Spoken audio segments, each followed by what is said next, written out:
Todos tenemos una historia que contar, una historia que puede inspirar, sanar, hacer reír o cambiar la vida de alguien más. Hoy tengo el honor de compartir contigo una de esas historias poderosas. Esto es El Poder de tu Historia. Hola amigos, ¿cómo están? Les habla su amigo Juan Nava, bien emocionado desde el municipio más bello del planeta, claro que sí, Tenango del Valle. Recuerden que donde viven ustedes siempre deben de amar su tierra. Para mí es lo mejor del mundo porque aquí di mis primeros pasos, aquí pues mis primeros amigos, aquí está toda mi familia. Y aparte Tenango del Valle pues tiene muchas cosas hermosas, como tenemos una especie endémica del ajolote en San Pedro Xiltepec, la zona arqueológica la más grande después de Teotihuacán. Pero no les cuento más, ya después visitan ahí googleen a Tenango del Valle. Y hoy estamos súper emocionados porque tenemos a un gran amigo que ya haciendo cuentas tenemos más de 10 años de que nos conocemos, pero lo más impresionante que en ese andar del conocernos y de convivir, pues nos hemos invitado solo a cosas productivas, positivas, y hoy yo dije, lo voy a invitar aquí al Poder de tu Historia, y les hablo de nada más y nada menos que de Jesús Aguilera Ortega, que él es un gran Toastmaster, es un gran comunicador, es una persona licenciada con licenciatura en arquitectura, el creador de la carrera POU, que es de lo que hablaremos hoy. Y bueno, Jesús, sin más preámbulo, ¿cómo te encuentras el día de hoy? Pues yo me da mucho gusto estar con ustedes y poder platicar de lo que es una de mis pasiones, la capacitación a los jóvenes, que es el tesoro más grande que tiene en México, para mejorar las ciudades. Todos nosotros diario nos enfrentamos en el transporte, en la lejanía, para poder desarrollar nuestras actividades básicas del ser humano. Y la ciudad se convierte en un concepto que no ha terminado su estudio. Y que con la reciente revolución de la inteligencia artificial, tenemos que desarrollar un nuevo concepto de ciudad. Y en este concepto de ciudad tienen que participar los jóvenes, porque ellos tienen que determinar cómo les gustaría vivir los próximos 50 años, cómo les gustaría que fueran sus casas, cómo les gustaría que fueran los medios de transporte. Y a través del internet estamos recibiendo información de China impresionante de los cambios que se están haciendo en hacer ciudades. Y hace poco escuchaba una conferencia en donde nos decían que en los últimos 30 años, China desarrolla anualmente una ciudad de 20 millones de habitantes. En otras palabras, 3 veces Nueva York. Para que ustedes tengan una idea del desarrollo que ha traído China, y que hace 50 años el 70-80% de la población de ese país se dedicaba a la agricultura, y en la actualidad más del 70% de sus jóvenes están viviendo en la ciudad. Y eso lo ha llevado a ser un país competitivo y estar en estos momentos en una lucha comercial con los Estados Unidos. ¿Qué te parece, Jesús? Te agradezco lo que nos compartes, cómo va a estar el tema. Pero para llegar a esta visión obviamente se necesita preparación, se necesitan anécdotas, se necesitan contactos, muchas cosas para que llegaras a este nivel de visión que en algún momento Dios te permitió ser partícipe de esta gran carrera que es la POU, la licenciatura en la POU. Y nos gustaría saber un poco de cómo fue tu trayectoria, desde dónde te desarrollas, dónde nace Jesús, o a lo mejor llegaste de otro planeta y no sabemos. Bueno, para todos aquellos que no me conocen, yo nací en la ciudad de El Oro, Estado de México, en el año de 1958. Y quiero decir ciudad porque El Oro en el año 1902 fue elevado de la categoría de pueblo a ciudad. El Oro, junto con el municipio de Tlalpujahua, conformaron la primera zona metropolitana y es donde se desarrolló la revolución industrial en México, producto del auge de las minas. Hay varias minas que se han clasificado como las número 1 en producción de mineral del oro, como es la mina de Esperanza y como es la mina de Dos Estrellas.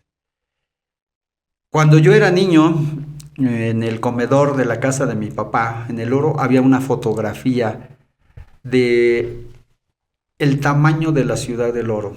En esa época todavía no había fotografías aéreas, pero sí veías en el año de 1900, pues una ciudad con más de 70,000 habitantes. Tuvo más, en esa época, más población que la ciudad de Toluca. ¿Actualmente cuántos habitantes tiene el oro? En todo el municipio debe de haber como unos 30,000. Y en la cabecera, donde fue el auge minero, debe de haber como unos 7,000 habitantes. Ah, ok. A El Oro llegaron varias corrientes de extranjeros.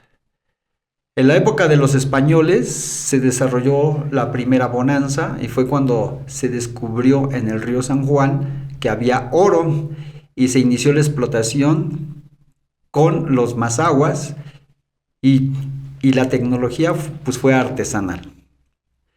Si ustedes pueden ir a visitar el oro en el Museo Minero, están imágenes, prototipos de cómo los trabajadores cargaban el mineral y cómo dentro de la mina, a través de un tronco, subían de un nivel a otro cargando las piedras donde llevaban el oro.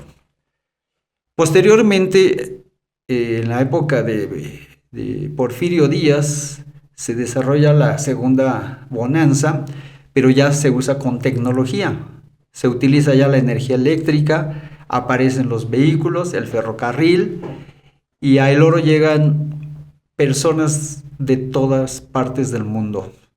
Alemanes, libaneses, franceses, españoles, griegos, etcétera, y que vienen a darnos una nueva forma cultural de educación. Y yo creo que una de las características que tenemos las personas que hemos nacido en el oro es que somos por naturaleza que no nos conformamos con lo que tenemos. Y el hecho de que en mi primera etapa de la infancia, el ir a la escuela católica en primer año y después de segundo a sexto ir a la escuela liberal de hombres, Melchor Ocampo, y luego en la secundaria asistir a una escuela por cooperación en donde la maestra Carolina Lino, mis respetos, porque imagínense, hace 55 años era una mujer que daba matemáticas, física y química. Posteriormente fue presidenta municipal del Oro y además ella sí tenía una cultura sustentable. Constantemente a sus alumnos nos llevaba a hacer acciones de reforestación. Terminando la secundaria, había que tomar una decisión, estamos hablando cuando yo tenía 15 años, de quedarme en el Oro a aprender un oficio, o irme a Tlacomulco a estudiar profesor, o venirme a Toluca a estudiar en la universidad. Y Dios me iluminó y migramos hacia Toluca. Llegué a la colonia Morelos, donde mi papá, como profesor, obtuvo un crédito de la Dirección de Pensiones, ahora ICEMIN, y llegué a vivir a una vivienda de interés social, que son muy diferentes a las que vemos en la actualidad. Entré a la preparatoria, fui perro, me pintaron, conocí... Pero explícanos un poco de qué se refiere perro, porque hay personas que nos ven en el mundo no saben cómo. Bueno, antes se tenía una costumbre que cuando uno llegaba a la preparatoria, la primera semana, los compañeros que iban en segundo y tercer grado, a los de nuevo ingreso nos cortaban el cabello, todos los días nos ponían en fila india a las 8 de la mañana y nos llevaban a una fuente que está ahí cerca de la Prepa 1 y nos aventaban al agua. Y luego los viernes hacían un recorrido por la ciudad y donde nos pintaban, nos golpeaban como si fuéramos personajes de la Semana Santa y nos ponían huesos como collares o llevábamos huesos arrastrando en los pies y una banda de música. Y una vez que se vivía esta etapa, ya no nos volvían nuevamente a maltratar. Ok. Yo Eso es ser perro. felicito a las autoridades universitarias que ya quitaron esa forma de... Ahora son tigres. de Perros ya no. No, ya no se hace ese estilo. no, ya, No. qué bueno que ya se quitó esa forma de caníbal De recibir a de los recibir nuevos a los ingresos. nuevos. Imagínense uno que viene del oro con las ilusiones de ser alguien en la vida y de repente te encuentras con una Un maltrato cultura, ahí. con el maltrato. Ya no digo lo que ahorita pasa en las primarias, ¿no? Con los niños, Sí, claro. con el bullying. Sí. Esto no era bullying, esto era demasiado bullying. Sí, claro. Y finalmente llega la decisión de qué carrera tomar y pues yo tenía en esa época habilidades de dibujo, pero también quiero decirles que en mi etapa infantil mi papá en El Oro tenía una carpintería y aprendí a hacer cajas de muerto. Y las cajas de muerto utilizan la geometría. Si ustedes las ven, hay unas que son cuadradas, hay otras que son inclinadas, y luego hay que hacer las tapas, y las tapas son como techos de las casas. Y como que siento que esa manera que yo viví de armar ese equipo de viaje para cuando uno termina su vida en la tierra, pues aprendí desde cajitas de 50 centímetros, 60, hasta las de 2 metros, que eran para las personas adultas. Y cuando tomo la decisión de estudiar arquitectura, pues yo ni sabía que los arquitectos hacían planos, y mucho menos que estaban relacionados con las ciudades. Ok. Cuando entro a la Facultad de Arquitectura, todavía me tocó un año en el Instituto Científico y Literario, donde es actualmente rectoría. Ahí estuvimos un año, y en el año siguiente estrenamos en el Cerro de Coatepec, en Ciudad Universitaria, las instalaciones de la nueva Facultad de Arquitectura. Okay. Pero a los 6 meses, pues nos fuimos a huelga, porque nosotros como alumnos queríamos al arquitecto Víctor Martínez como director, y la administración impuso al arquitecto Raúl Olascuaga. Y más adelante, pues se suscitó que el rector de aquel entonces se quiso reelegir, y pues el movimiento de la huelga pues ya creció y abordó a toda la universidad. Pero fue muy importante conocer esa etapa en la vida de estudiante, porque uno empieza a conocer otras ideas, en especial ideas de la izquierda, de ideas de que cuando uno es joven pues estás en contra de la gente que tiene recursos económicos, y uno quisiera que toda la gente, en especial la gente humilde, pudiera vivir en mejores condiciones, pudiera tener acceso a la educación, a la alimentación. Y los datos pues, en México pues, son graves, porque se calcula que somos dentro de México 130 millones de habitantes, y más de 50 millones de habitantes pues viven en pobreza extrema. Así es. Continuamos con la carrera, y dentro de la carrera empiezas a hacer proyectos primero de vivienda, posteriormente de hospitales, de escuelas, de centros reclusorios, y finalmente, cuando termino la carrera, participamos en un Congreso Internacional de Estudiantes de Arquitectura, promovido por la Unión Internacional de Arquitectos, en Varsovia, Polonia, en el año de 1980, y el tema fue rehabilitación de una zona habitacional en deterioro. Y nuestros profesores escogieron el barrio del Cóporo, que está al poniente del Palacio Municipal, al norte del Teatro Morelos, y ahí estuvimos trabajando más de 9 meses, hicimos un censo, nos metimos a todas las casas, hicimos estadística, nos encontramos formas de vida pues bien diferentes. ¿Ustedes creen que a un lado del palacio todavía había granjas de conejos? Había personas que hacían vasijas en cerámica, veías los tornos como los pies, y luego en las vecindades pues, había personas que se dedicaban a la magia negra, a leer cartas, y tenían sus calaveras, huesos, veladoras, amarres, etcétera. Y ahí nada más llegaban y el clásico timbre o tocar, Y ya decías, venimos de parte de la universidad haciendo este estudio.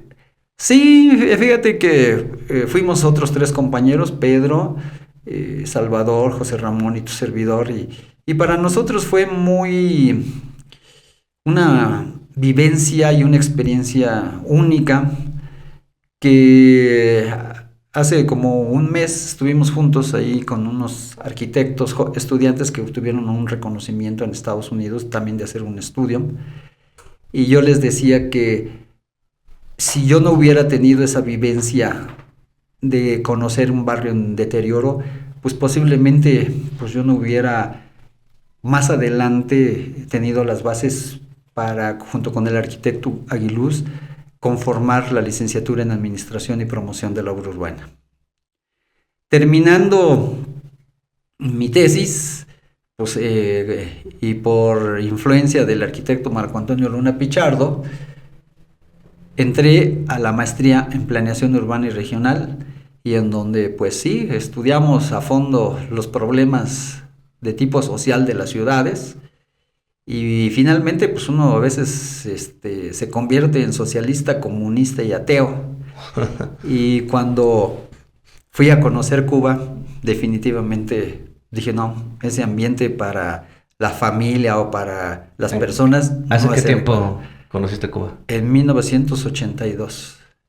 Cuando llegas y ves puras construcciones como las que se están cayendo allí en Lerdo, construcciones antiguas, no hay pintura, está restringida la libertad, no hay centros comerciales, y tuvimos la oportunidad de estar en el Tropicana, y en la noche, en el intermedio, de repente el maestro de ceremonias dice, a ver, que levanten la mano los de Alemania, las levantan los españoles, y luego había un grupo de mexicanos, y el grupo de mexicanos dicen, oigan, pero aquí hay una cubana, y entran los de seguridad, y dicen, no puede estar esta niña aquí, entonces la tenemos que sacar. Y los mexicanos, ya saben, se pusieron como gallitos y les dijeron, si ustedes quieren estar con ella, allá afuera, aquí adentro no. Okay. Entonces, cuando tú ya ves o vives una ciudad que se está cayendo, que los carros son de hace 50 años, y que no te puedes mover de Toluca a Tenango, porque si tú naciste en Toluca, pues ahí nada más vives en Toluca, porque no hay el transporte, y tienes que practicar las jornadas de los domingos, de ir cada 15 días a cosechar el azúcar. Todo está racionalizado, y pues ves a la gente pues, muy triste, ¿no? Porque como que les falta una motivación para desarrollarse, como por ejemplo aquí podemos cada uno determinar en qué quiere trabajar, qué quiere estudiar, en qué te quieres desarrollar, si te quieres ir a estudiar a Monterrey, si te quieres ir a estudiar a Curitiba o te quieres ir a Europa. La única limitante que tienes es la mente o el recurso económico. Pero yo creo que eso es lo que debemos de valorar en México, la libertad que tenemos para la toma de decisiones y para desarrollarnos como país, porque pues es un país que tiene pues muchas fortalezas. Desafortunadamente yo lo veo después de más de 35 años de haber dado clases, pues que el modelo educativo está atrasado. O sea, repetimos el conocimiento del pasado y no desarrollamos innovación hacia el futuro. Ustedes vean los proyectos de Japón, de educación, los proyectos de China, de Alemania, pues están enfocados a desarrollar tecnologías. Y nosotros no estamos desarrollando tecnologías. Entonces, con toda esta experiencia sale la idea de por qué no creamos una carrera que integre la administración, la visión de la construcción de las ciudades. ¿Cómo sale esto de la famosa licenciatura de Apogo? Bueno, el antecedente es que terminé la maestría, y cuando yo salí de la licenciatura entré a trabajar al Infonavit, fui supervisor del conjunto habitacional Colegio Militar aquí en Toluca. Un reto de veras diferente, porque pues en la escuela nunca me enseñaron supervisión de obras, y de la noche a la mañana yo tenía que dar seguimiento a 143. Dejo al Infonavit y entro a la Secretaría de Asentamientos Humanos y Obras Públicas en la Ciudad de México, y conocemos el concepto de desarrollo urbano. Entonces nosotros, varios arquitectos, encabezados por el arquitecto Luna, íbamos a los estados a llevar la metodología de cómo hacer planes de centros de población. Era un documento que nos empezaba a acercar más al conocimiento de las ciudades o comunidades o municipios en México. Después regresamos con el gobernador Alfredo del Mazo en el 82 y se crea la Secretaría de Desarrollo Urbano y Obras Públicas y empezamos a desarrollar, a actualizar las leyes, la primera ley de asentamientos humanos, la segunda ley de asentamientos humanos, a ordenar la autorización de fraccionamientos, subdivisiones, condominios. Y en ese ejercicio, que no solamente era un ejercicio administrativo, pues tuvimos que empezar a hacer estudios de ciudades o de las zonas donde, por ejemplo, el Infonavit en Coacalco tenía una reserva para desarrollar 30,000 casas, pero no había un proyecto de vialidades. Y lo que nosotros hicimos, inspirados en Cuautitlán Izcalli, fue hacer primero, sin computadoras, en fotos aéreas, la estructura vial de Coacalco, de San Pablo de las Salinas y de varias zonas donde se presentaban desarrollos de fraccionamientos, como el caso aquí de Metepec. Abrimos la calle paralela que va a Cloutier, la conexión con el TEC de Metepec, y también la parte norte de Cuautitlán Izcalli. Nuevamente volvimos a retomar el proyecto original de la ciudad de Cuautitlán Izcalli. En Chicoloapan también desarrollamos un proyecto de 32,000 casas. El Profopec allá en Ecatepec, Ciudad Chiconautla en Ecatepec, Ciudad Cuatro Vientos en Iztapaluca. Y entonces quiero decirles que pues, a mí sí me tocó no solamente administrar la ciudad desde el punto de vista de trámites, sino de ir a trazar las calles, de ir a liberar los derechos de paso. Y es cuando nos damos cuenta de que pues, hay una falta de cultura en la administración urbana, que debe de ser una facultad de las autoridades municipales, pero desafortunadamente la mayoría de nuestros presidentes no tienen esa visión urbana o de organización de un espacio. Es aquí donde los APOU entran, ¿no? Aquí también quiero comentarles algo.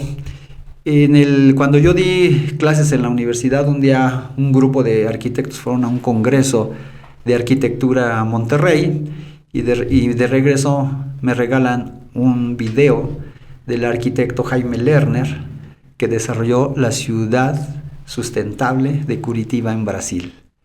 Y lo que me decían, mire arquitecto, en esa ciudad la basura la cambian por alimentos. ¡Ah, caray! Vale. Y cuando empecé a ver los videos de Curitiba, de cómo se planeó y cómo se construyó, pues resulta que en Curitiba fue donde desarrollaron el Metrobús. O sea, construir metros pues, era muy caro. Y entonces ellos desarrollaron el Metrobús y crearon vías exclusivas para el transporte del microbús.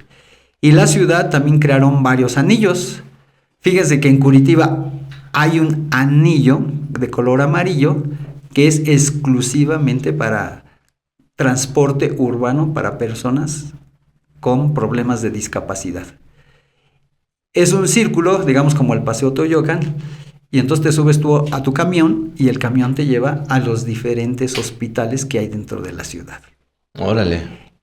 Y a un lado de estas vías de los metrobuses se permitieron la construcción de edificios verticales, de tal manera que lo que se buscaba, que los trabajadores no consumieran vehículos, que para irse a sus áreas de trabajo abordaran su transporte, y eso pues, permite que la ciudad pues, no consuma grandes cantidades de energéticos, de gasolina, de petróleo, y sobre todo pues, el costo de su mantenimiento, ¿no?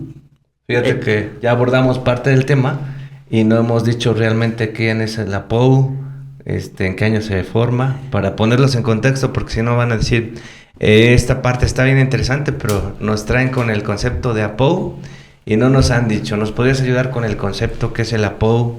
¿En qué año se crea? Sí, miren, después de todas estas experiencias y de también el poder visitar otras ciudades en el mundo, nos fue creando una inquietud de que en México hasta el año 2000 no había ningún administrador urbano. Hay escuelas de planeación, pero no son administradores. Hay en la actualidad 565 escuelas de arquitectura, pero no son administradores de ciudades. Lo más cercano son la Escuela de Ciencias Políticas, pero no se ve la toma de decisiones en la organización y visión de un espacio.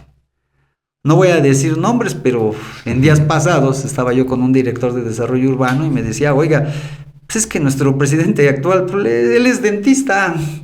Él no tiene pues, una visión de organizar una ciudad o de organizar una comunidad o de evolucionar un pueblo a una ciudad. Y aquí el éxito de la ciudad de Curitiba es que el arquitecto Jaime Lerner fue 3 periodos municipales, o sea, 9 años presidente municipal de Curitiba y 2 veces gobernador del estado de Paraná. Entonces, el haber estado aproximadamente 18 años en la administración pública con esta visión de hacer ciudad, pues permitió hacer una gran ciudad y es un ejemplo. Y en los próximos días, si Dios me permite, ya hoy en la mañana estaba platicando con una de mis hijas, pues yo quiero ir a Curitiba, porque Curitiba me inspiró para sentar las bases de una nueva licenciatura en la Universidad Autónoma del Estado de México que superara a la Escuela de Planeación. Además, también el haber trabajado en el gobierno del estado, cuando yo estudiaba la maestría, tenía 2 visiones. Una visión que nos daba la universidad social, en donde veía a los desarrolladores como enemigos, donde siempre se dice que la vivienda es una mercancía, y la otra, como servidor público, cuando yo trabajaba con Vinte, Ara, Geo, Urbi, y pues ellos tenían que hacer pues, grandes inversiones, pues, primero para integrar un expediente de un fraccionamiento, que pues, eran 40, 50 millones de pesos, porque es comprar la tierra, hacer los proyectos, redes de agua potable, sacar los permisos de la electricidad, del agua, etcétera. Y entonces tener en el escritorio del servidor público 40 millones parados, pues eso no es viable. Y además, porque ellos urbanizaban, construían las calles, las luces, y además nos construían las escuelas y nos daban el mobiliario para las escuelas. O sea, construían jardines de niño, primaria, secundaria. En Coacalco hasta hicimos una alberca olímpica, frontones, nos hicieron vialidades afuera de los desarrollos. Entonces, pues yo tenía esas 2 visiones, ¿no? La visión social, que no resuelve los problemas, y la visión de que promoviendo la vivienda, pues, se generan 6 empleos directos y 7 indirectos. Además, pues, le das trabajo. Ayer escuchaba a Sergio Leal en una conferencia, le das trabajo a la señora que vende los tacos, que está fuera de la obra, le das trabajo al del taxi, le das trabajo a las señoras mujeres para que vayan y limpien la obra. Y a mí lo que me gustaba mucho los fines de semana era visitar estos conjuntos porque veías las hileras de personas cobrando y contentas. Y fíjate que ahorita que dices todo esto, Jesús, por ejemplo, para administrar y gobernar una ciudad como alcalde municipal, muchas veces no necesitas la preparación como la ideal, por decirlo así, pero lo que necesitas es atraer a gente especializada, que sepa más que tú. Por ejemplo, imagínate un APOU en tu equipo, ¿no? Ya él te ayuda a tener esa visión de las ciudades, que tengas un buen abogado, o sea, tu equipo realmente te respalda. De hecho, muchas personas no están que sean tan brillantes, los grandes empresarios, sino la habilidad que tienen ellos, como lo tuvo Henry Ford. Henry Ford no era que fuera tan listo. Su capacidad que lo hizo tan grande es que sabía seleccionar. Pues tú vas en el área de recursos humanos, tú vas acá en esta parte de leyes. Tú supo integrar ese equipo y por eso es que llegó hacia donde estuvo, donde lo recordamos en la historia. Entonces a veces nada más es estar con Dios, decirle: Dios, échame la mano, mándame a las personas más listas que yo, ayúdame a convencerlas para trabajar en equipo por un buen proyecto, y se hacen las cosas. Pero es dejar el ego atrás, es estar con la capacidad de trabajar en equipo, ¿no? Sí, mira, sin verlo políticamente, pero el doctor Gustavo Vaz, en la década de los 50, Sí. él trajo ya la política de industrializar el Estado de México. Okay. Y entonces se crearon parques industriales en Naucalpan, en Ecatepec, en Tultitlán. Después el profesor Carlos Jan González, él tuvo la oportunidad de salir del país y entonces él promovió en los 70s la creación de la ciudad de Cuautitlán Izcalli. Okay. Entonces, como dices, el que haya salido a otras comunidades te permite ver los niveles de desarrollo. Y me voy a ir un poquito para atrás. ¿Por qué el oro se desarrolló? Porque hubo un presidente de la República llamado Porfirio Díaz que tuvo la oportunidad de ir a Europa. Imagínense, hace 120 años. Y vio París, Madrid, conoció los ferrocarriles y dijo, bueno, pues si en Europa hay, ¿por qué en México no? Claro. Y entonces él trabajaba en el Teatro Juárez del Oro. Dicen que él llegaba de Europa, se subía al tren en Veracruz, pasaba por la Ciudad de México y se iba al Oro. Y en el Teatro Juárez del Oro tomaba las decisiones para este país. En la estación del tren, que todavía existe en el Oro, aunque ya no llega el tren, está el mapa donde se construyó toda la red ferroviaria de este país y que apenas hasta hace 4 años se volvió a implementar el tren de pasajeros. Pero ustedes ven los trenes desde la Ciudad de México hasta Tijuana, a Chihuahua, Nuevo Laredo, Cuernavaca, Coatzacoalcos, etcétera. ¿Y tienes el dato de casualidad en el Oro actualmente al año cuántos los visitan de turistas? Yo lo que sé, mira, con el programa de Pueblo Mágico, que para mí es un error porque debe ser Ciudad Mágica, Okay. porque desde 1902 tiene esa categoría.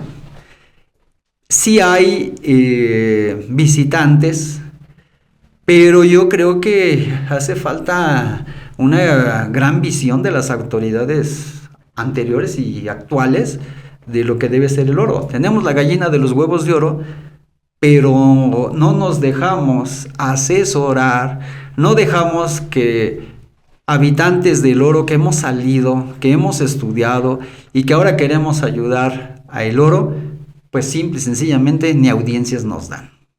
Okay. Y yo creo que aquí lo que tenemos que tomar como ejemplo, lo que tú decías, yo tengo un nivel, yo estudié planeación urbana, estudié arquitectura, pero mi objetivo mío en la actualidad es que todos los jóvenes que están en la universidad y en especial los APAUs sean superiores a mí, sean mejores. Y algo que agradezco al director de la escuela, al maestro Javier, la oportunidad que nos ha dado de llevar innovación urbana a través de las conferencias que se están programando cada semana. Y en donde a veces, pues la visión egoísta de muchas personas no permite que esos jóvenes se desarrollen y sean mucho mejores y que sobre todo ellos hagan nuevas ciudades con nuevos enfoques. Tenemos que preguntarles a ellos cómo quieren vivir, cómo quieren sus ciudades, cómo quieren sus transportes. Y no que nos pase como a nosotros, que nos impusieron modelos del pasado. Yo cuando estudié arquitectura, pues tenía que seguir los lineamientos de Le Corbusier.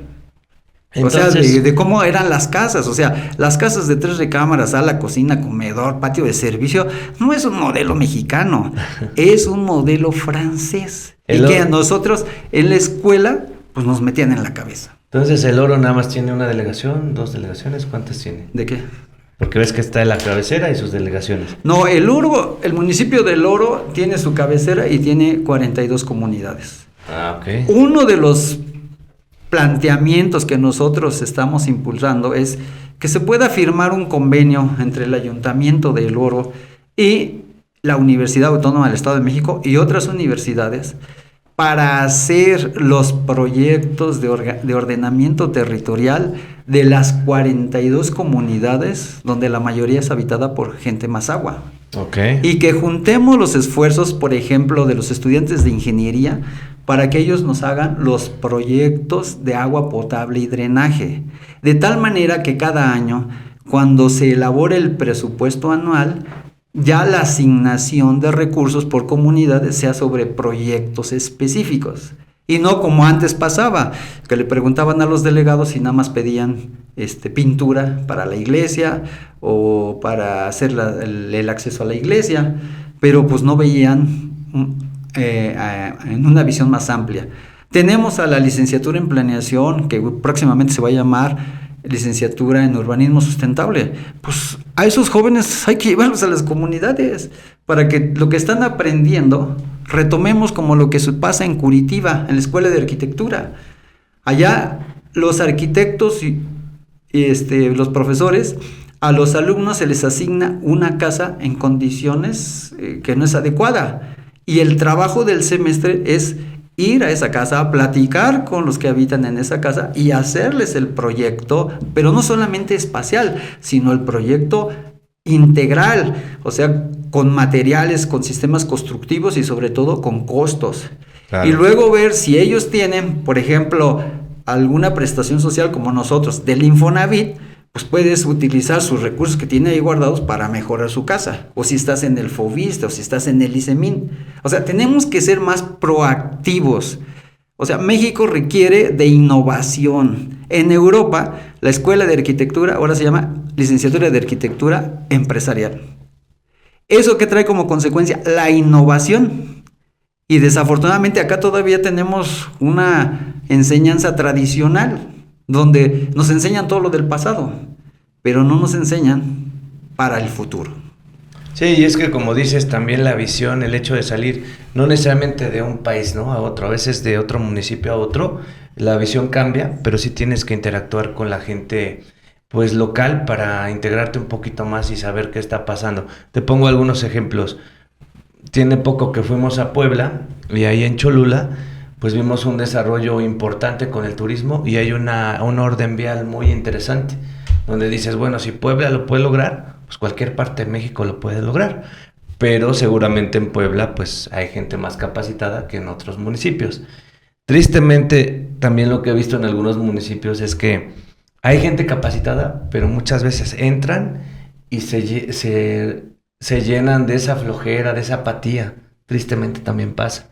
Entonces, pues tenemos que recordar que solo vamos de paso, y si no dejamos una huella positiva, pues nuestra vida no sirvió de mucho. Suena triste, pero así va. Y para culminar esa parte mía, comentarte que, por ejemplo, hay lugares en donde en población son más pequeños a nosotros, Tenango del Valle, y a veces también en oferta al turista tienen menos cosas, pero han sabido sobresalir. Por ejemplo, no sé si tú sabías que Monte Albán lo comparan con Tenango del Valle.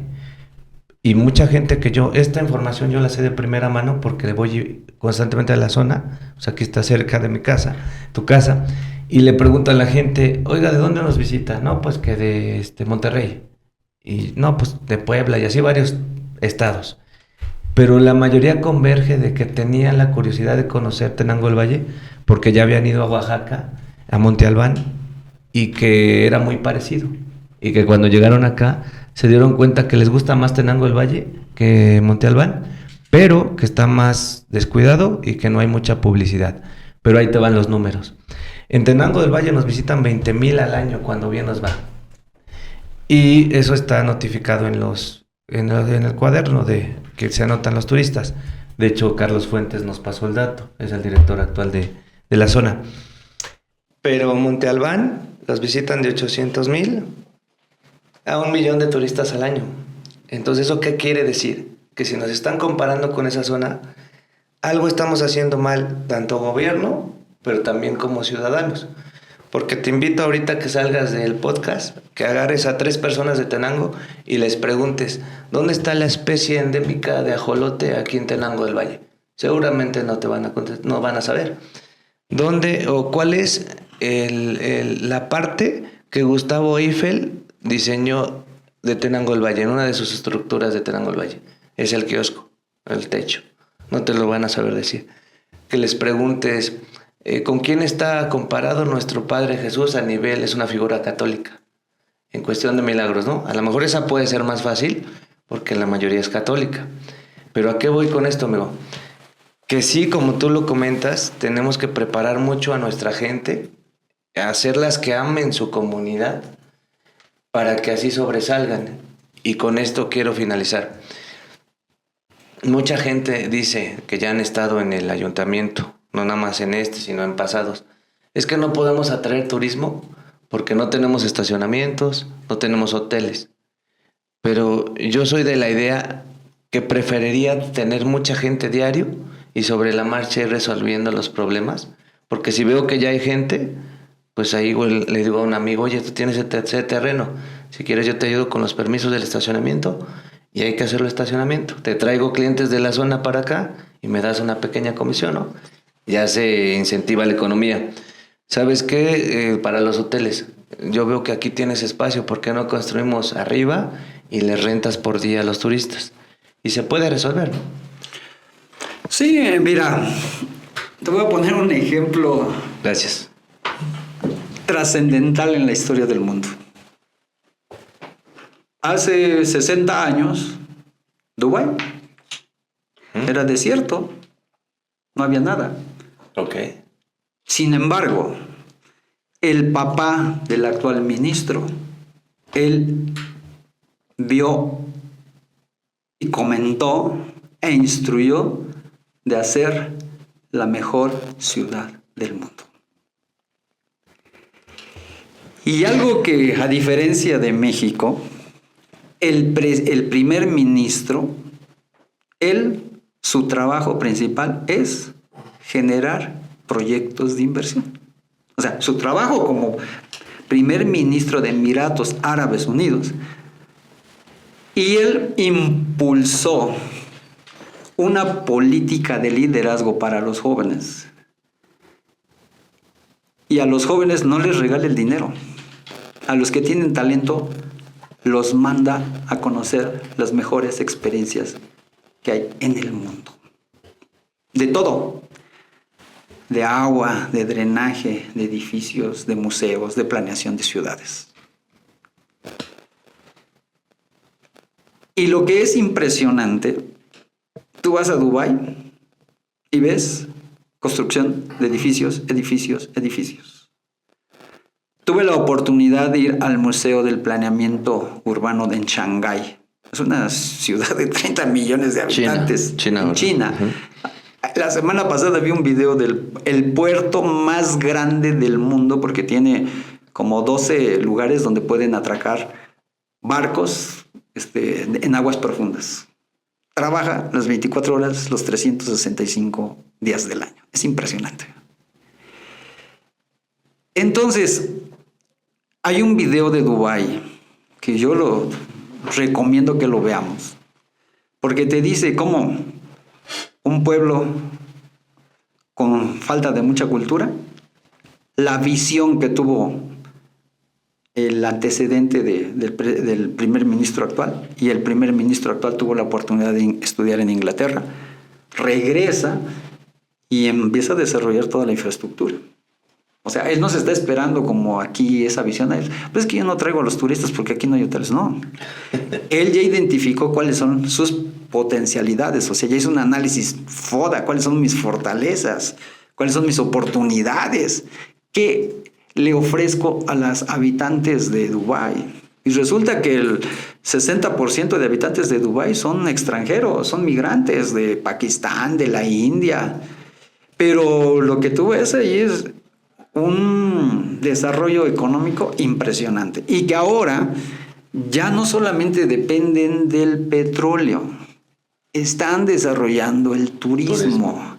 Pero el turismo de a de veras. Claro. Igual, ¿qué es lo que ahorita está pasando? Tuve aquí yo recomendaría a todos los que quieran dirigir este país para el futuro, en lugar de estarnos peleando con que si eres fulano y que me sacas la foto, no, que conozcan, que estudien al presidente chino.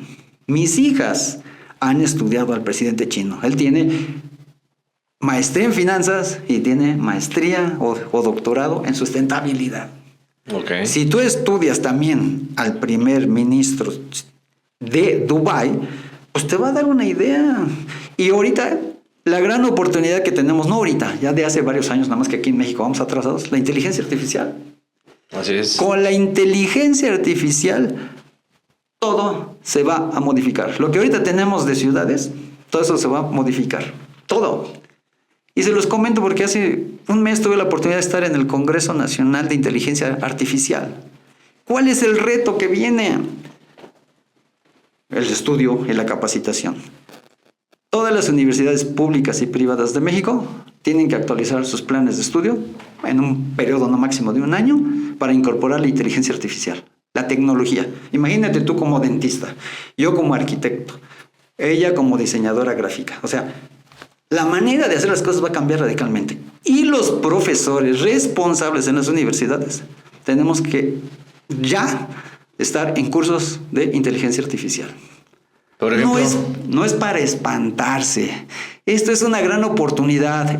¿Se acuerdan cuando empezaron las computadoras? Pues muchos le teníamos miedo. Nosotros como arquitectos nos resistíamos mucho a usar una computadora. Decíamos, ¿a poco la computadora vamos a poder dibujar? Pero ve la visión que teníamos nosotros cuando éramos estudiantes, estábamos saliendo de la escuela. Sin embargo, la evolución que ha tenido la computadora para el diseño es impresionante. Y lo que ya muchas instituciones académicas, vean, por ejemplo en España, el que ahora ya tengas una licenciatura de arquitectura empresarial, a diferencia de México, una licenciatura de arquitectura artística. Y con esto, ¿a dónde quiero llegar? Nosotros hace 25 años concebimos un plan de estudios que lo queríamos basar en proyectos de inversión. Que no les pasara a los jóvenes lo que nosotros vivimos. Yo estudié desde la primaria hasta la maestría y nunca tuve un curso de finanzas, de administración, de legislación, de impuestos. Tecnología, pues la mínima. Y que con ese modelo es generar puros desempleados. Nosotros, el arquitecto Aguiluz y su servidor, que fuimos servidores públicos, que estuvimos en desarrollo urbano del gobierno del estado, que conocemos los problemas de la vivienda, de las inundaciones, de cuando las casas se colapsan, se construyeron en cavernas, pues tenemos una gran experiencia.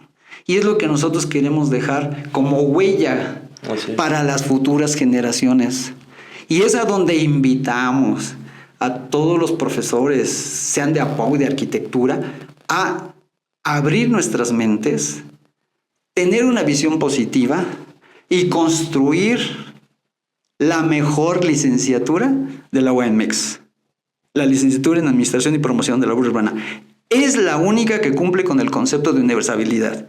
Y que adoptemos la filosofía de la empresa Bimbo, hacer el bien común. Imagínense si Bimbo nos vendiera productos mal hechos, pues nos enfermaríamos. Pero la primera característica de Bimbo no es el negocio, eso viene después, es generar el producto de buena calidad. Nosotros como docentes, como participantes de una institución pública y en especial de la educación superior, tenemos que pulir a los diamantes, que son todos los jóvenes. A mí me da mucho gusto convivir con los jóvenes. ¿Qué es lo que ahorita necesitamos? Voluntad política para evolucionar el plan de estudios de APAU. Después de 25 años, tenemos oportunidades y ventajas. Conocemos las deficiencias. ¿Qué es lo que estamos planteando el arquitecto Aguiluz y su servidor? Y ojalá y nos escucharan las autoridades de la universidad. Queremos que la columna vertebral de APAU sean proyectos de inversión. En la actualidad nada más tiene una clase de proyectos de inversión. 8. En arquitectura hay 10 talleres de proyectos espaciales. ¿Esto qué les dará a los jóvenes? Oportunidades para hacer proyectos de inversión del agua, del drenaje, del alumbrado público, de la vivienda, de los equipamientos, de las clínicas, de los hospitales, de aprovechar la basura, de aprovechar las cuestiones turísticas. ¿Cómo desarrollamos los monumentos arqueológicos? ¿Cómo hacemos más productivo Teotenango, Teotihuacán, El Oro? Ese tipo de personas son los que nos van a dirigir en el futuro. Olvídense de los partidos. Si los jóvenes se capacitan con una educación integral, ¿qué es educación integral? Finanzas, administración, derecho, tecnología, impuestos, liderazgo, comunicación, riesgo y inteligencia artificial.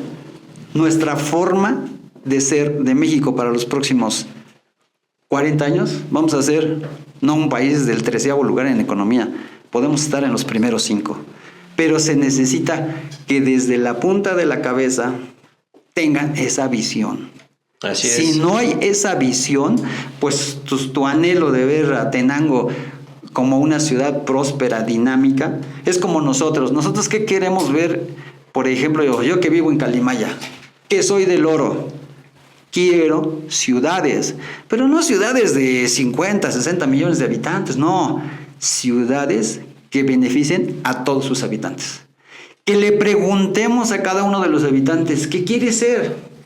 Y preguntarle a los niños, ¿tú qué quieres ser cuando tengas 20 años? Y te vas a encontrar astronautas, pilotos, bomberos. Entonces todo eso lo tenemos que clasificar. Y entonces ver, a ver, ¿tengo yo esas áreas de oportunidad que me está pidiendo mi comunidad? Si no las tengo, pues promoverlas.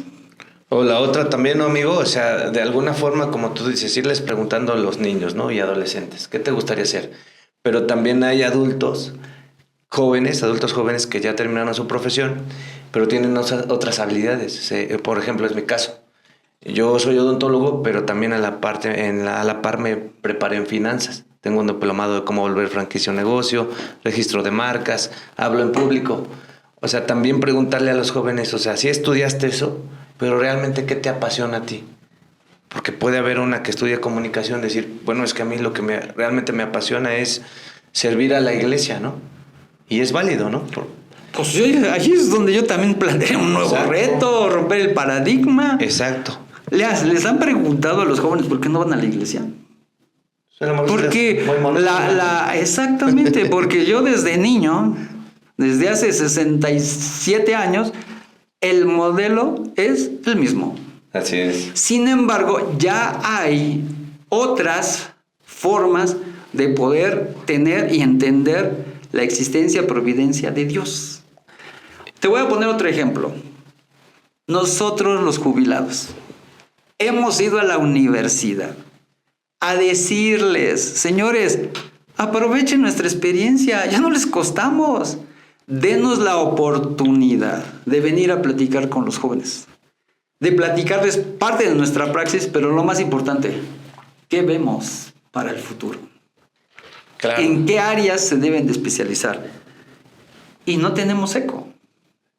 O sea, nos minimizan, ya estás viejito, tú ya no sabes nada, tú ya estás fuera de la época. Y no, yo lo que les quiero decir, y hace poco me hacía reflexionar, la mejor edad del ser humano está entre 70 y 80 años. Claro. Vean, el Papa murió de 84, 85. Trump tiene más de 80 años.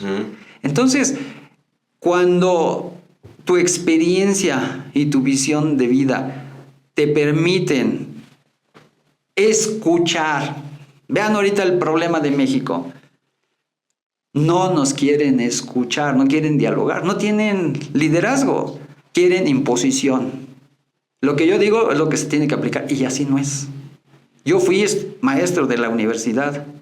¿Y qué pasó? A mí me gustó cuando me preguntaban. Por eso nos fuimos a huelga cuando fuimos estudiantes, porque no nos preguntaron y nosotros queremos otra persona. Yo felicito al maestro Ocaña, que fue director de la facultad, cuando le preguntó en aquella época a los alumnos de APOU, ¿quién quiere que sea su coordinador? Y eligieron al maestro Alejandro. Eso a mí en lo particular me da mucho gusto. Porque estás escuchando al alumno, estás escuchando al cliente. El cliente es el que manda. Y desafortunadamente todavía seguimos con la visión antigua del dedo, de imponer. Y si no me obedeces, te castigo. Y si no te obedeces, te meto a la cárcel. Jóvenes, por favor, entiendan, personas adultas, ese modelo históricamente se está agotando y se va a agotar. Y ahora con la inteligencia artificial, los cambios van a ser radicales. La forma de hacer ciudad de aquí para los próximos 50 años, la forma de gobernar un país va a cambiar. Entonces, entendamos lo que es la nueva cultura de la inteligencia artificial y trabajemos con ella para el bien. Claro. Porque la inteligencia también la podemos usar para el mal. Así es. Sí, por ejemplo, ahorita que dijiste eso, pues fue mi hermano de raza humana Hitler. No estoy orgulloso de él. Yo donde quiera que esté, pues espero que su alma no esté penando. Pero sí tengo una tristeza por él, porque cuando me acuerdo de Hitler, de hecho no he dicho esto, pero uno de mis libros que estoy escribiendo se llama Manipulando a Hitler, donde pues se cuenta una historia de novela, cómo poder manipular a ese líder, pero para que haga cosas buenas. Lleva toda una trayectoria que me va a llevar yo creo que unos 5 años más para terminarlo, porque tengo que ir a Alemania, a los campos de concentración, tengo que hablar con la gente de Alemania, cómo lo consideran, o sea, muchos detalles, ¿no? Pero, o sea, aquí el mensaje es que no te pase como a Hitler y esas personas que su talento lo ocuparon para destruir. Tenemos que hacer cosas nuevas, cosas positivas, inclinadas a los valores de Dios que son positivos. Un Dios bueno, acuérdense. Y fíjate que contigo siempre me gusta platicar, Jesús, porque me dejas mucho conocimiento y también me ayudas a que Dios me canalice en mi mente algunas buenas ideas. Y una de esas, te voy a recomendar un libro que se llama Es de la innovación a la disrupción, que es de Mario Borghino. Y ahí habla que precisamente en estos tiempos ya no nada más necesitamos ser innovadores, sino tenemos que ser disruptores. ¿A qué se refiere con esto? Por ejemplo, el innovador es aquel que hace, no sé, la maleta con sus rueditas, ¿no? Innovó por las rueditas, ¿no? Pues antes nada más cargábamos. Esa es una innovación. Pero ¿cómo haces una disrupción? A lo mejor a través de esas maletas con rueditas, pues tu maleta detecta a los posibles asaltantes y te toca, ¿no? Así como una chicharra. Aléjate. Ahorita ya no está tan complicado, ya pueden empezar a hacer esa tecnología. Uber fue disruptivo, ¿no? O sea, innovó de que en el taxi le daban su agüita y lo consentían al cliente, pero aparte con la disrupción con la tecnología, ¿no? Cómo atraer el taxi y todo eso. Es una verdadera disrupción. Y como tú dices, hoy en día se viene esto y creo que estamos en un momento muy emocionante porque nosotros vamos a poder captar con toda una serie de equipo, hacer disrupción para gobernar en los municipios. O sea, cómo hacer un municipio disruptivo. Y a mí se me ocurre, por ejemplo, abrir una oficina de disrupción, en donde aquellos que tengan ideas nuevas, diferentes y que aporten a la comunidad, ver la manera como los potencializamos. Porque seguramente aquí en Tenango del Valle tenemos un posible Zuckerberg que no ha sido apoyado y lo creen como loco. Tenemos un posible Steve Jobs aquí en Tenango. Tenemos un gran futbolista, ¿no? Como Lionel Messi, pero no están siendo apoyados, están siendo discriminados, a lo mejor están en una adicción. Entonces tenemos que hacer un gran trabajo de identificación. Sí, mira, como complemento a lo que me estás diciendo, hace 1 mes y medio una de mis hijas, cuando la llevaba a México, me puso una conferencia que se llama El Metaliderazgo. Ok. El metaliderazgo tiene como propósito crear una cultura. Y te lo voy a poner en términos prácticos. La cultura UAMX o la cultura APOU. En la vida práctica, ¿qué es? El liderazgo, como tú y yo lo hemos conocido, es piramidal. Claro. Es para llevar a personas a la punta de la pirámide. Y el metaliderazgo es, por ejemplo, en el caso de los APOUs, que son aproximadamente ya cerca de 2,000 entre estudiantes y egresados, todos tienen que ser líderes. Todos. Igual en la universidad. En días pasados yo platicaba con algunos de los asesores a las rectores, les decía, es que tenemos que crear la cultura Guaemex. Claro. Tenemos 99,000 seres humanos. Y en la plática que tuvimos el martes en la Facultad de Arquitectura, que se llamó Tu propósito de vida está ligado a la innovación del diseño, era lo que nos decían. En el mundo hay 9,000 millones de habitantes, pero cada uno tiene un propósito. Claro. Y entonces nos ponían de ejemplo. Steve Jobs desarrolló el teléfono. Henry Ford desarrolló el proceso de producción de un carro. Masivo. Uh-huh. Pasteur, la vacuna. Entonces, Sócrates. Entonces tú, doctor, tú tienes un propósito específico, igual aquí tus compañeros de diseño gráfico, de comunicación. Jesús, ¿cuál es mi propósito que apenas identifique yo, Jesús? Es capacitar a los jóvenes para la administración de las ciudades. El concepto ciudad no lo creó ni los teóricos urbanistas, lo creó Dios y está en la Biblia. En la Biblia se habla de las ciudades. Así es. Y Dios establece cómo deben de vivir sus hijos. Dios creó todo el planeta. Yo tengo una plática ahí de diseño del planeta, cuando Dios empezó a diseñar al elefante, a la palma, al ciruelo, al mar, a la ballena. Todo eso que Dios hizo, los volcanes, las nubes, ¿para qué las hizo Dios?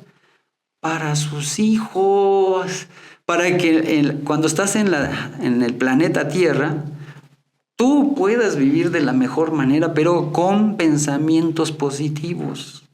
Si nos dejamos influenciar por los pensamientos negativos, vean lo que está pasando en el mundo. Estamos destruyendo el planeta. Por eso el planeta pues, está enojado, no hay agua, llueve mucho, hay temblores, etcétera, porque la Tierra está enojada con los que la estamos ocupando. Así es. Y yo creo que ahí es donde yo invito a todos a hacer nuestra evaluación mental y decir, bueno, en mi área de trabajo, como docente, como estudiante, ¿cuál es mi propósito de vida? Y si yo lo tengo claro, miren, todo se va a alinear. Así es. En el 2017, no sé si te dije que Dios me echó la mano, me ayudó, porque pues siempre le he dicho a la gente, no es tan difícil llevarte bien con Dios, pero tienes que hacer buenas alianzas con Dios, buenos acuerdos para que te lleves mejor con Él y te manda las ideas. Entonces es un estilo de vida llevarse bien con Dios. Y le dije, Dios, oye, échame la mano, fíjate que estudié la carrera de odontología, pero pues realmente tú sabes que a la mitad de la carrera empecé a descubrir que me llamaban las ventas, los negocios. Entonces me preparé en el Politécnico con temas de negocios. Y en ese tiempo me mandó un título de un libro que se llama Cómo encontrar tu gran talento y misión de vida para ser feliz y rico. Pero rico no nada más en dinero. Está bien que les guste el dinero, pero hay que ir por más riquezas, no nada más la del dinero. Riqueza en paciencia, riqueza en humildad, riqueza en servicio. Hay muchas riquezas. Si nada más tenemos la del dinero, pues nos vamos a sentir tristes y vacíos. Entonces me tardé 7 años para escribir ese libro y no lo he presentado tanto, pero sé que ya le debo de dar más fuerza, más constancia en presentar el libro, porque cada que no das una palabra de edificación, pues un ser humano puede llegar a las drogas o puede llegar a crear algo negativo, ¿no? Entonces nosotros estamos para lo positivo. ¿Recuerda la parábola que está en la Biblia? La que cuando creo que un papá le da a 2 o a 3 de sus hijos monedas. Y hay uno que pues, las entierra ahí junto a las plantas para que no se pierdan. Sí, claro. Otro se gastó el dinero y otro lo invirtió. O sea, Dios no está en contra de que mejores tu vida, que vivas mejor, que puedas viajar, que puedas estudiar, sino lo que Dios es bien clarito, pero no nos los han dicho. Sus principios. Los mandamientos hay que razonarlos, no hay que repetirlos como perico. ¿Qué significa el uno? ¿Qué significa amar a Dios sobre todas las cosas? ¿Qué significa amar a tu prójimo como a ti mismo? No robar, no hurtar, no mentir. Si nosotros entendemos Esos principios, si los llevamos a la vida real, México y el planeta Tierra va a ser totalmente diferente a lo que hemos conocido ahora. No con ahorita las noticias que varios gobiernos ya están parte de sus recursos económicos invirtiéndolos en sus ejércitos y en armas. Vean, por ejemplo, el caso de China, ¿no? Un reportaje que sacaron la semana pasada. Tiene el poder militar para destruir en 20 minutos todos los barcos de Estados Unidos. Así. ¿Qué está haciendo el presidente de China? Está pensando en construir, o ya está haciendo, ya tiene trenes hasta creo que de 800 kilómetros por hora. Va a construir trenes desde Pekín hasta Londres y desde Pekín a Johannesburgo. O sea, está desarrollando plantas para generar energía eléctrica, etcétera. Y en Estados Unidos, ¿qué están preocupados? Están preocupados por el dinero. Así es. Y entonces ahí esa es la diferencia. Vean, por ejemplo, el caso de Dubái. En Dubái hay inversión, se está invirtiendo, está creciendo el Producto Interno Bruto, pero moviendo la economía. Y aquí, desafortunadamente, la falta de una educación financiera nos lleva a que la mayoría de la gente toma la posición de, no tengo dinero, no se puede. La universidad es una gran empresa. Claro. Todos los maestros de tiempo completo, si producen, si generan tecnologías para el beneficio de la comunidad, pues las facultades tendrían todos los recursos. Pero si yo no genero productos, si yo no siembro dinero, pues ¿qué voy a cosechar? Entonces, pues, esa es conciencia, y no es que Jesús Aguilera esté en contra de los profesores, no. Yo les quiero decir, cuando yo dejé de dar clases después de 32 años y que entro a conocer la cultura Toastmaster, dije, ¿cómo no aprendí en mi etapa de juventud esta metodología para poder no hablar, comunicar? Así es. ¿Cómo liderar equipos? Yo fui director de administración urbana, me tocó coordinar la maestría. ¿Pero qué creen? Pero me faltaba la técnica. Ahora, a todos aquellos que me ven, que les molesta mi presencia, que cuando ven los Toastmasters se enojan, me agreden, no es que yo esté en contra de ustedes. Un profesor universitario tiene que ser Toastmaster, porque cada semestre es responsable de 30 jóvenes que llegan al principio del semestre y los tiene que entregar al final. ¿Pero cómo los va a entregar? En liderazgo y en conocimientos. Ese es el gran reto del profesor, del docente, del responsable. Miren, yo cuando estudié la prepa, a pesar de que me pintaron, estoy orgulloso de la prepa 1. Todos mis profesores fueron a todas las clases. En la facultad tuve maestros que no fueron en el semestre.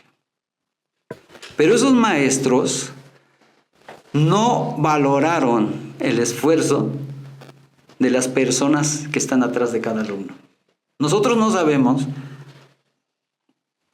de los jóvenes quién está financiándolos para que diario vayan a ocupar un asiento en la facultad. ¿A qué hora se tienen que levantar?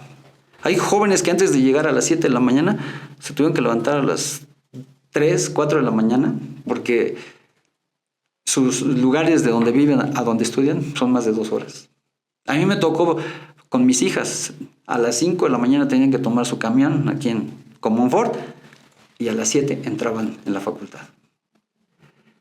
Pero lo más triste es esos profesores que aceptan dar clases y que no valoran el esfuerzo del papá, de la mamá, del tío, del hermano o de las personas que están apoyando a ese joven para que sea un mejor mexicano, pues desafortunadamente, discúlpenme, pero pues no debería estar en la universidad o en las instituciones de educación, porque el esfuerzo que hace cada papá diario, y nada más les voy a dejar ahí diario y me voy a ver barato.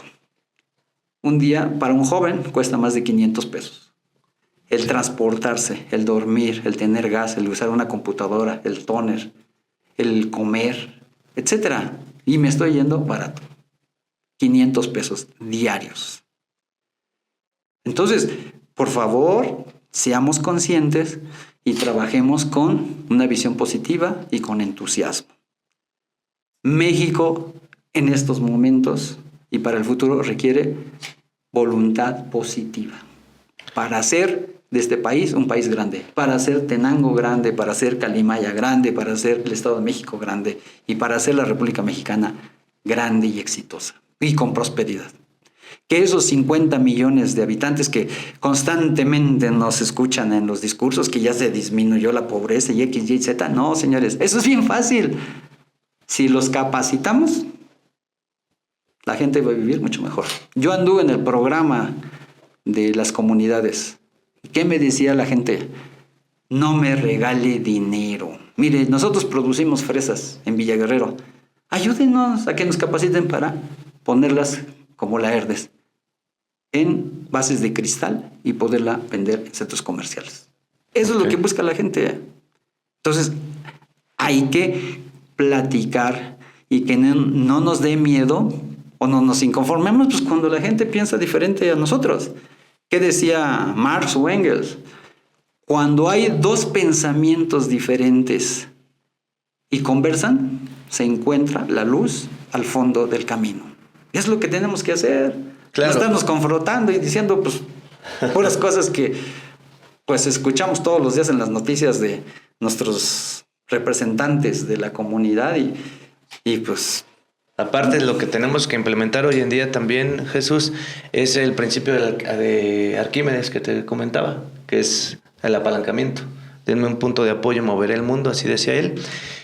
Y nos los dijeron desde la primaria, luego nos reforzaron en la secundaria, en la preparatoria también, pero muy pocos lo han entendido. En mi caso luego me dicen, oye, pues tú eres dentista y vas a ayudar a un enfermo y te has puesto a pensar que un día pierdes 5,000 o 10,000 pesos por no abrir tu consultorio.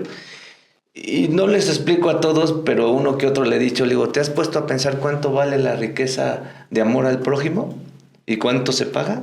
Bueno, Dios a mí, para que sepas, me ha esquivado más de 50 balas perdidas. Para que sepas, me ha salvado a mi mamá de algo más de 100 veces. A mi hermana más de 500. Y a mí, pues, muchas veces, ¿no? Pero la gente no entiende más allá. Tristemente se está yendo nada más por la riqueza del dinero. Y es interesante, sí, pero hay que ir por otras riquezas. Pero es que, mira, en México tenemos religión, pero no tenemos educación espiritual.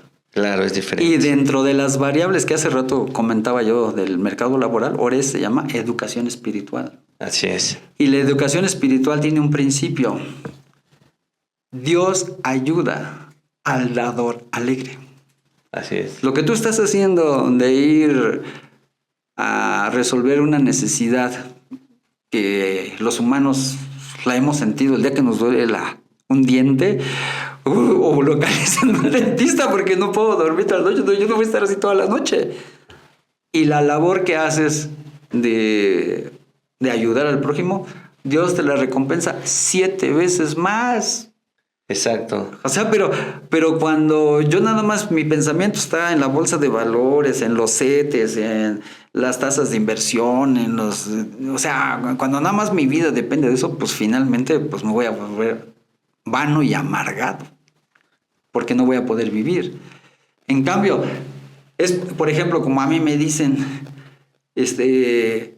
Jesús, ¿te sientes satisfecho de lo que has realizado haciendo ciudades? Digo, en Coacalco la gente no me conoce, pero yo me preocupé porque tuvieran sus vialidades. Me faltaron hacer los puentes sobre la López Portillo, ya los hicieron. Ahora ya llegó hasta el circuito exterior mexiquense. Entonces, cuando mi trabajo en desarrollo urbano, ¿qué fue? Armar y hacer ciudades y con hacer que se hicieran las obras. Y eso es lo satisfactorio, lo que a mí me gusta y puedo decir con orgullo y satisfacción, somos pocos que estamos en el área de urbanismo que hemos trazado ciudades. A lo mejor no ciudades completas como la de Lerner, Curitiba, pero en el Estado de México sí hemos contribuido a hacer vialidades y que tengan equipamientos. Cuando nosotros antes hacíamos los recorridos en el programa político y visitábamos a las comunidades, las áreas de donación, donde estaban las canchas o las escuelas, eran las que nos dieron los desarrolladores públicos o privados. El Infonavit, Geo, Urbe. En el resto de la comunidad no había parques, no había canchas deportivas. Y ustedes lo pueden ver en las ciudades. ¿Dónde están las canchas deportivas? En los fraccionamientos, en los conjuntos urbanos. Raro es que haya por ahí espacios públicos. ¿Y eso también a qué se debe? Pues, ¿cuál es la visión? Si yo soy el presidente municipal, ¿cuál es la visión que debo de tener de mi comunidad? Porque yo soy el responsable de una población, de recursos y de su inversión.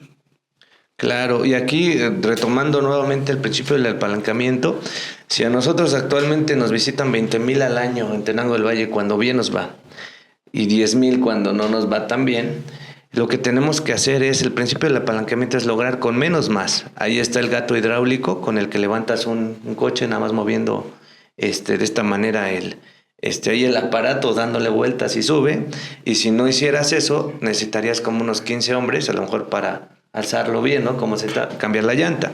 Entonces, en esta parte de Tenango del Valle, por ejemplo, para nuestros turistas, yo estaba pensando, dije, si logramos que en Tenango amen tanto al municipio, inclusive me superen en el amor que le tengo a mi bello Tenango del Valle, imagínate juntar 10,000 tenanguenses comprometidos para traer turismo y decirles, ¿saben qué, muchachos? Cada año nosotros como 10,000 tenanguenses vamos a traer 10 turistas cada uno. Se juntan 100,000 turistas cada año porque fue el apalancamiento. Con menos esfuerzo logramos más porque somos un número grande de personas incrementando el turismo a Tenango. Entonces 100,000 turistas que dejen una derrama económica de 1,000 pesos en ese año, son 5 ceros del 100,000 más 3 del 1,000, son 8 ceros y un 1, ¿no? Serían 100 millones de pesos, ¿no? Al año, que ahorita no está teniendo Tenango, ¿no? Entonces, solo es cuestión de organizarnos, empezar más a amar a nuestra tierra y las cosas se van dando. Yo te recomendaría, para este proyecto que quieres desarrollar, estudia el metaliderazgo. Metaliderazgo, excelente. Sí, te puedo mandar, tengo una presentación. Muchas gracias, amigo. Porque yo te voy a decir, yo con la comunidad de Apovo, no es fácil ponerlos en la frecuencia que uno quisiera. No, claro que no. Y aquí 10,000, pues todavía es más complicado. Pero lo que sí te puedo decir es que sí existe la metodología. Pero aparte tenemos el mejor aliado, que es Dios. Sí, pero algo que tenemos que saber es llegarle al corazón de las personas. Así es. Para que tú puedas tener resultados, es como yo, o sea, si voy y doy pláticas, pero no le llego, y tú lo sabes bien en el Toastmaster, si no le llegamos al corazón de las personas, pues es como si estuviéramos hablando en el vacío. Hablando del corazón. Yo lo que sí te diría, ahora con la inteligencia artificial, tú le puedes preguntar a la inteligencia, oiga, tengo una comunidad de tantos habitantes con estas características. Deme experiencias de éxito que se hayan implementado en el mundo para desarrollar esto. Excelente. Y lo que vas a encontrar, de veras, ya hasta la información procesada. Así es. Y yo te voy a decir, ahorita que estamos hablando de datos de turistas, el país más visitado en el mundo se llama Francia. Y cada año van 100 millones de habitantes de todo el mundo. El segundo creo que es España, es Italia. En Italia ya se están poniendo un impuesto pues, para que ya no vayan tantos. Igual en Japón. En Japón ya no quieren que vayan a Tokio. No tienen capacidad para ofrecerles a los turistas buenos servicios. Entonces ya lo están mandando afuera de Japón.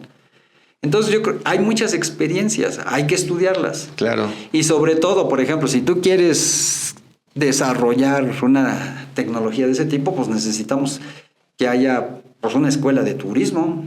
Pero esa escuela de turismo, ¿con qué visión? ¿Qué deben de saber los?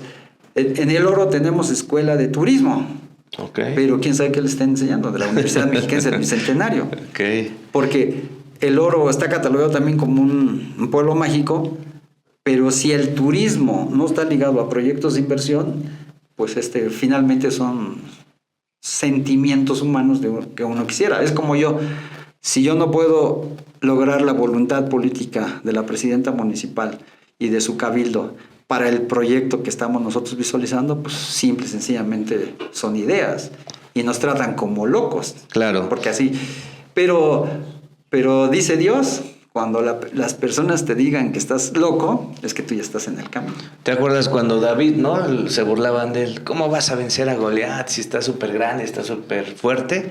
Pero Goliat tenía el mejor aliado, que era Dios. Entonces yo creo que a la mayoría de seres humanos les ha pasado eso. Como no llegan a cosas grandes, porque primero pues no creen en Dios y después pues no siguen a Dios. Entonces ese es el gran problema de la mayoría de los seres humanos. Tú empiezas a llevar bien con Dios y en automático se van a ir dando las cosas. A veces no son tan rápido, pero con el tiempo se van dando las cosas. Mira, yo te voy a decir algo y lo podemos ver, diferencias. El católico en Estados Unidos estudia la palabra de Dios. El católico en México no la estudia. Los que vivimos en el oro, sí se estudia. El templo principal es el evangélico y se estudia la palabra de Dios. En el resto del país, difícilmente se estudia. Se estudia, porque otra cosa es la religión. Claro. Y Jesús, como nos dicen en Toastmaster, el mensaje así impactante que nos los puedas dar en un minuto, ¿por qué estudiar a Poe? A los papás que tienen que saber sobre la carrera para influenciar también en sus hijos, los que ya están decididos a estudiar a Poe, pero la familia no les apoya. Ese mensaje complementario, dánoslos en un minuto, como nos dicen en Toastmaster, para finalizar esta bella transmisión. El mercado laboral actual, y no solamente en la administración urbana, en todas las carreras, demanda de profesionales multihabilidades. Profesionales que tengan una educación financiera, administrativa, tecnológica, jurídica, de impuestos, de liderazgo, de comunicación y espiritual. Ese es el reto para lograr un gran desarrollo para este país y para nuestra universidad y para nuestras familias y para que los jóvenes tengan claro por qué estudian y hay que hacer hincapié con ellos. Muchos ejercicios de cuál es su propósito de vida, porque la mayoría pues no sabe.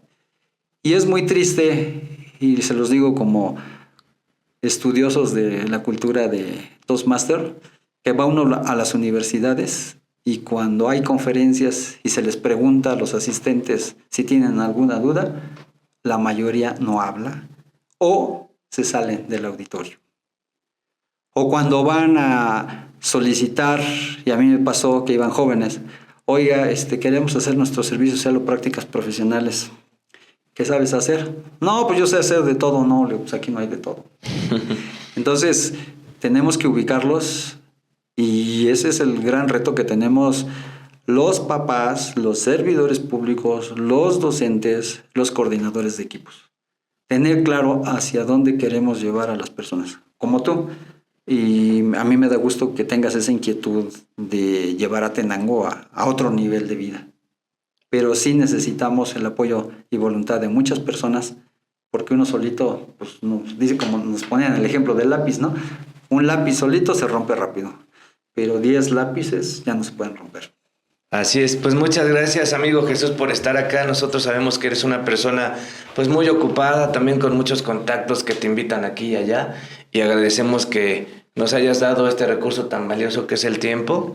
Y bueno amigos, pues esto fue el poder de tu historia. Nos las pasamos súper maravillosamente bien. Esperemos que sigan compartiendo este canal para que sigamos creciendo en comunidad. Como verán, aquí van a ver temas muy diversos y como se están generando, así vamos a seguir impactando en las vidas de los demás. Y si compartieran este canal nos ayudarían mucho. Gracias también al equipo que está atrás de cámaras, que son súper importantísimos porque sin ellos no se podría, que es el buen amigo Irving, Alo también, Alondra, un gran saludo a ellos. Y bueno, pues acuérdense que hagan lo que hagan, nunca se olviden de su equipo porque gracias a ellos van a llegar a donde estén destinados a llegar. Nos vemos en el próximo capítulo y esto fue El Poder de tu Historia.